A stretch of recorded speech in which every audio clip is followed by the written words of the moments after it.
Hello दोस्तों, आज की इस वीडियो में हम बात करेंगे सेंटेंस के बारे में। इस वीडियो में आप सीखने वाले हैं कि सेंटेंस क्या होता है और इस तरह सिंपल सेंटेंस, कंपाउंड सेंटेंस और कॉम्प्लेक्स सेंटेंस में क्या फ़र्क होता है। पिछली वीडियो में आपने क्लास और सेंटेंस के बारे में पढ़ा है कि क्लास क्या होता है और इसके कितने टाइप्स होते हैं। डिपेंडेंट क्लास और इंडिपेंडेंट क्लास के बारे में जान चुके हैं। अगर आपने वो वाली वीडियो हमारी नहीं देखी तो इस वीडियो के बाद आप उस वीडियो को ज़रूर चेक कीजिए। दोस्तों, इस वीडियो में हम आपको बहुत आसान अल्फाज में बताएंगे कि सेंटेंस क्या होता है। आपके पास दो चीज़ें लाजमी होना चाहिए, एक होता है सब्जेक्ट और दूसरे का के लिए दूसरा सब्जेक्ट और दूसरा वर्ब होना ज़रूरी है। सब्जेक्ट प्लस वर्ब होना ज़रूरी है। अगर किसी जुमले में सब्जेक्ट भी है और एक्शन वर्ब भी है तो ये आपके पास कंप्लीट सेंटेंस होगा। फॉर एग्जांपल हम कहें कि ही गोज़, तो इसमें आपके पास ये सब्जेक्ट है और ये वर्ब है। सिर्फ दो चीज़ें हैं, लेकिन ये क्या है, कंप्लीट सेंटेंस है। सब्जेक्ट प्लस वर्ब होगा तो ये आपके पास कंप्लीट सेंटेंस होगा, चाहे इसमें ऑब्जेक्ट है या नहीं है, लेकिन ये आपके पास क्या होगा, सेंटेंस होगा। तो दोनों चीज़ें इकट्ठी होंगी तो तभी आपके पास इसको हम सेंटेंस कहेंगे। तो सेंटेंस के बाद अब आते हैं इसके टाइप्स की तरफ कि इसके कौन कौन से टाइप्स होते हैं। तो नंबर 1 इसका जो टाइप है वो है सिंपल सेंटेंस। नंबर 2 इसका जो टाइप है वो है कंपाउंड सेंटेंस। और नंबर 3 जो है वो आपके पास कॉम्प्लेक्स सेंटेंस है। तो सिंपल सेंटेंस तो जैसे नाम से ही जाहिर हो रहा है कि ये बहुत सिंपल होगा, तो इसका कंसेप्ट भी सिंपल है। जिस तरह आपके पास ये जो सेंटेंस है इसमें एक सब्जेक्ट और एक एक्शन वर्ब होगा तो ये आपके पास सिंपल सेंटेंस होगा, यानी इसमें आपके पास एक ही क्लास होगा। क्लास के बारे में हम जान चुके हैं कि आपके पास मिनी सेंटेंस होगा। तो ऐसा सेंटेंस जिसमें एक ही क्लास हो तो उस को हम सिंपल सेंटेंस कहते हैं। फॉर एग्जांपल हम कहें कि he goes to school, he goes to school. इसमें आपके पास एक सब्जेक्ट और एक आपके पास वर्ब है, तो ये आपके पास सिंपल सेंटेंस है।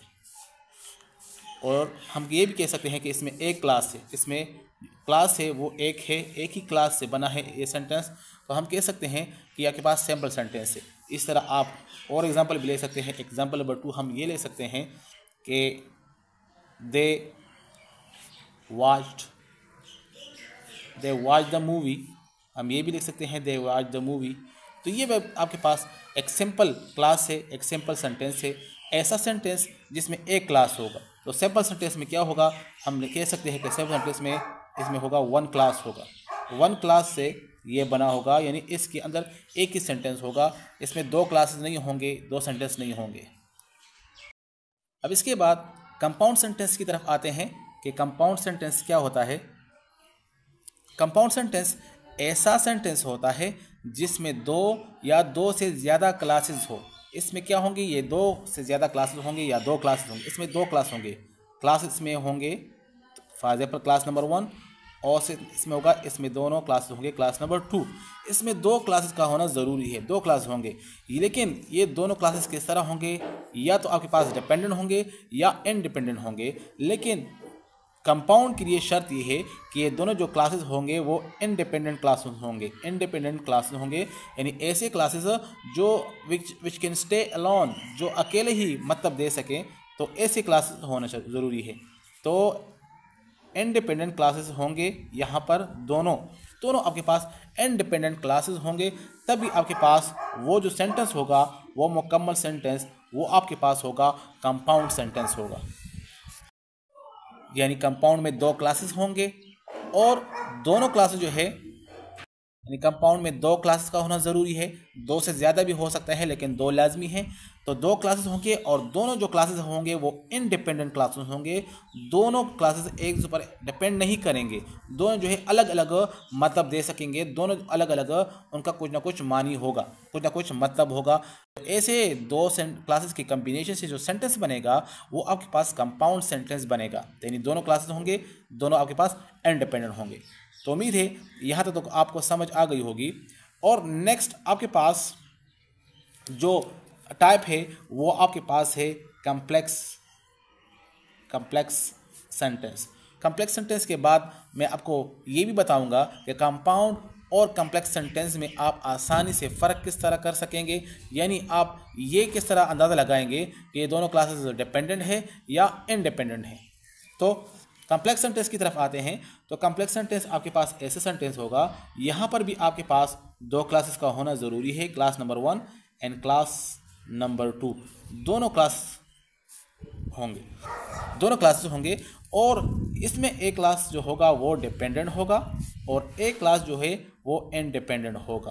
तभी आपके पास जो सेंटेंस बनेगा वो आपके पास कम्प्लेक्स सेंटेंस बनेगा। एक जो है डिपेंडेंट होगा और एक आपके पास इंडिपेंडेंट होगा। तो दोस्तों आपको पता है कि जब भी दो सेंटेंस या दो क्लास आपस में जो है इकट्ठे होते हैं तो इसके लिए जो यूज़ होते हैं जो वर्ड्स, उसको हम कंजंक्शन कहते हैं, यानी मिलाने वाले वर्ड्स। यहाँ पर भी आपके पास कंजंक्शन होंगे, कंजंक्शन। तो हम कंजंक्शन को देखेंगे और कंजंक्शन से हमें पता चलेगा कि कौन से जो क्लास है वो डिपेंडेंट है और कौन सा क्लास जो है इंडिपेंडेंट है। तो याद रखें, जब भी आपके पास कंजंक्शन में आपके पास FANBOY ये वाले कंजंक्शन आ जाए, इसके बारे में आपको पता होगा। F से मुराद होगा फॉर, A से मुराद होगा एंड, N से मुराद होगा नॉर, O से मुराद होगा आर, B से मुराद होगा बट और Y से मुराद होगा येट। अगर इस तरह कंजंक्शन आ जाए, इस तरह कंजंक्शन आ जाए और तो इस तरह कंजंक्शन दरमियान में आ जाए, तो इसका मतलब होगा कि दोनों जो क्लासेस है वो इंडिपेंडेंट है, दोनों क्लास का आपस में डिपेंड नहीं होगा। ये इस तरह क्लासेस आ जाए, इस तरह जो है कंजंक्शन आ जाए, ये वाला कंजंक्शन आ जाए, तो समझ लाए कि दोनों जो क्लासेस है वो आपके पास इंडिपेंडेंट क्लास है। न ये डिपेंड करता है और न ये डिपेंड करता है, दोनों क्लास जो है इंडिपेंडेंट है। इसी तरह अगर आपके पास इसके अलावा इस तरह कंजंक्शन आ जाए, जिस तरह आपके पास आ जाए वाइल आ जाए, विन आ जाए, विन आ जाए, सो आ जाए, देयरफॉर आ जाए, वाइल आ जाए, बिकॉज आ जाए, ऑल्दो आ जाए, एटसेट्रा। इसके अलावा भी ऐसे कंजंक्शन जो इसमें ना आते हो, तो ऐसे तमाम कंजंक्शन अगर आ जाएं तो ये आपके पास जो दो क्लासेस होंगे वो दोनों आपके पास जो है इसमें एक डिपेंडेंट होगा और एक इंडिपेंडेंट होगा। मैंने 3 एग्जांपल्स दिए हैं, 3 सेंटेंस लिए हैं। अब हम देखेंगे कि इसमें कौन सा जो क्लास है यूज़ हुआ है और कौन से कंजंक्शन यूज़ हुए हैं। तो देखिए, although it was raining, although it was raining, यहाँ तक जो है ये कंप्लीट सेंटेंस है। एंड इसके बाद काम है she went to the school, she went to school, यहाँ से लेकर यहाँ तक दूसरा क्लास स्टार्ट हुआ है। तो इसमें जो कंजंक्शन यूज़ हुआ है ऑल्दो, ऑल्दो यूज़ हुआ है। कंजंक्शन हो तो वो क्लास जो है ये डिपेंडेंट क्लास की पहचान होगी। ये आपके पास जो है डिपेंडेंट क्लास है, ये आपके पास डिपेंडेंट क्लास है और ये आपके पास इंडिपेंडेंट क्लास है, क्योंकि इसमें जो कंजंक्शन यूज़ हुआ है वो आपके पास ऑल्दो यूज़ हुआ है। वो है कि Asad is a good boy, Asad a good boy, यहाँ से लेकर यहाँ तक एक क्लास है। और बट ए बैड प्लेयर, यहाँ से लेकर यहाँ तक इस ये दूसरा क्लास स्टार्ट हो रहा है, दूसरा सेंटेंस है, but a good but a bad player. तो ये जो बट इसमें जो कंजंक्शन है, कंजंक्शन वो आपके पास फैन बॉय से हैं। तो ये इस तरह के कंजंक्शन जब भी यूज़ होंगे तो ये जो आपके पास है, ये देखें, ये आपके पास जब भी आपके पास होंगे तो ये भी आपके पास इंडिपेंडेंट होगा और ये भी आपके पास इंडिपेंडेंट होगा, क्योंकि इसमें फैन बॉय वाले यूज़ हुए हैं। तो मैंने कहा कि जब भी आपके पास फैन बॉय जैसे कंजंक्शन यूज़ होंगे तो दोनों क्लासेस जो है वो इंडिपेंडेंट होंगे, दोनों क्लास आपके पास इंडिपेंडेंट होंगे। तो देखिए यहाँ पर आपके पास बट यूज़ हुआ है, तो ये भी आपके पास ये भी इंडिपेंडेंट है और ये भी इंडिपेंडेंट है। तो इसका मतलब है कि ये जो सेंटेंस है ये आपके पास कंपाउंड सेंटेंस है, इंडिपेंडेंट होगा, दूसरा भी इंडिपेंडेंट होगा, तो वो सेंटेंस जो है वो कंपाउंड होगा। और किस तरह डिपेंडेंट और इंडिपेंडेंट का अंदाज़ा लगाएंगे, इससे इस कंजंक्शन से अंदाज़ा लगाएंगे इंडिपेंडेंट है या डिपेंडेंट है। अगर इसके अलावा कोई कंजंक्शन यूज़ होगा तो वो इसका मतलब होगा कि दोनों क्लास इंडिपेंडेंट नहीं है, इसमें एक डिपेंडेंट होगा और एक इंडिपेंडेंट होगा। थर्ड नंबर आपके पास है the patient had died before the doctor केम। तो यहाँ से लेकर यहाँ तक आपके पास एक क्लास है और यहाँ से लेकर यहाँ तक आपके पास दूसरा क्लास है। अब देखें इसमें कंजंक्शन को यूज़ हुआ है, तो कंजंक्शन आपके पास ये वाला यूज़ हुआ है। तो ये देखिए ये फैन बॉय में ये वाला कंजंक्शन नहीं है, तो इसका मतलब है कि इसमें एक डिपेंडेंट होगा और एक इंडिपेंडेंट होगा। तो इसमें इंडिपेंडेंट क्लास कौन सा होगा, जिसके साथ कंजंक्शन यूज़ हुआ है, ये वाला कंजंक्शन, ये वाला कंजंक्शन है जिसमें बिफोर, बिकॉज, ऑल्दो इस तरह के कंजंक्शन यहाँ पर आते हैं। तो इसका मतलब है कि ये आपके पास जो क्लास है ये आपके पास डिपेंडेंट क्लास है और ये आपके पास जो क्लास है ये आपके पास इंडिपेंडेंट क्लास है।